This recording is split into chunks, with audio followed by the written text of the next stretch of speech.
करते हैं। ये सेकेंड हिंदी का अभ्यास 3 का है। इसमें कुछ इम्पोर्टेंट क्वेश्चन है, यहाँ रखते हैं क्वेश्चन। और सबसे पहले इसको जान लेते हैं कि आखिर कहानी क्या है और इस कहानी में कौन कौन से क्वेश्चन इम्पोर्टेंट है। सबसे पहले देखते हैं कि कहानी का नाम है माँ। कहानी का क्या नाम है? माँ। और इसके कहानीकार है ईश्वर पेटलीकर। कौन है? ईश्वर पेटलीकर।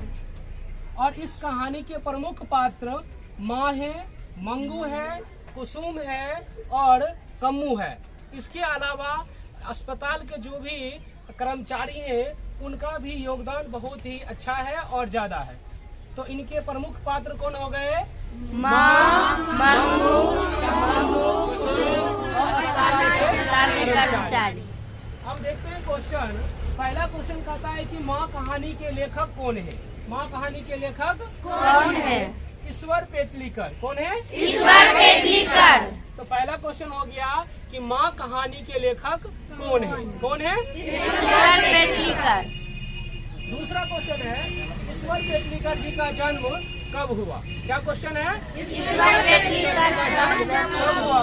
जन्म हुआ 9 मई 1916 ईस्वी को। कब हुआ? 9 मई 1916 ईस्वी को। आगे बढ़ते हैं। मंगू की बड़ी बहन का क्या नाम है? मंगू की बड़ी बहन का क्या नाम है? तो उसका नाम है कम्मू। क्या नाम है? कम्मू। फिर अगला चौथा क्वेश्चन है कि मंगू को लोग कहाँ भर्ती करना चाहते थे या कहाँ भर्ती करने के लिए सलाह देते थे? तो लोगों ने अस्पताल में भर्ती करने के लिए सलाह देते थे। आंसर क्या हो गया? अस्पताल में। अगला 5 नंबर क्वेश्चन है कि मंगू का जन्म से ही डैश थी, यानी कि मंगू जन्म से क्या थी? तो मंगू जन्म से ही पागल और गूंगी थी। मंगू जन्म से क्या थी? पागल और गूंगी थी। अगला क्वेश्चन कि मंगू के माँ को कुल कितने संतान थे? यानी कि मंगू की जो माँ थी उनके कुल कितने संतान थे? तो कुल 4 संतान थे। कितने संतान थे? 4। कभी कभी क्वेश्चन पूछेगा कि मंगू को छोड़कर मंगू की माँ को कुल कितने संतान थे? तो कितने हो जाएंगे? 3 हो जाएंगे। अगला क्वेश्चन है कि मंगू के माँ को, ये हो चुका है। अगला क्वेश्चन 7 नंबर कि माँ कहानी किस भाषा में लिखी गई? बहुत इंपॉर्टेंट क्वेश्चन है कि माँ कहानी किस भाषा में लिखी गई है? तो कौन सी भाषा है? गुजराती। कौन भाषा है? गुजराती। फिर अगला क्वेश्चन 8 नंबर मंगू की उम्र कितनी थी? मंगू जो कहानी में प्रमुख पात्र है उसकी एज पूछ रहा है कि मंगू की उम्र कितनी थी? कितनी थी? 12 वर्ष। हाँ, कितना था? 12 वर्ष।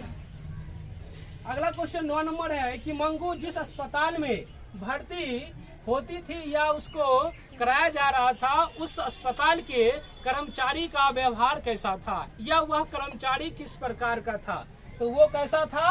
व्यवहार कुशल। यानी कि उस अस्पताल के कर्मचारी सब कुशल व्यवहार के थे, उनका व्यवहार अच्छा था। कैसा व्यवहार था? कुशल व्यवहार। 10 नंबर क्वेश्चन है कि गांव की कौन लड़की पागल हो गई थी? यानी कि उसी गांव में एक अलग लड़की थी जो क्या हो गई थी? पागल हो गई थी। उस लड़की का नाम पूछा गया कि गांव की कौन सी लड़की पागल हो गई थी? तो कौन हो गई थी? कुसुम। कौन हुई थी? कुसुम हुई थी।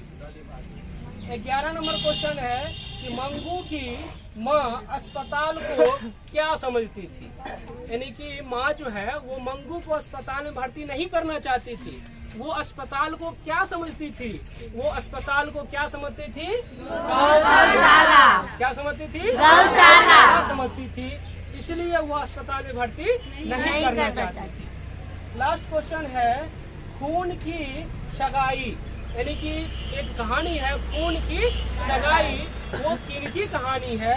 ये कहानी है ईश्वर पेटलीकर जी का। किनका है? ईश्वर पेटलीकर। इस तरह से इस कहानी में बहुत सारे इम्पोर्टेंट कुछ क्वेश्चन थे जो बोर्ड के लिए बहुत ही वीवीआई था।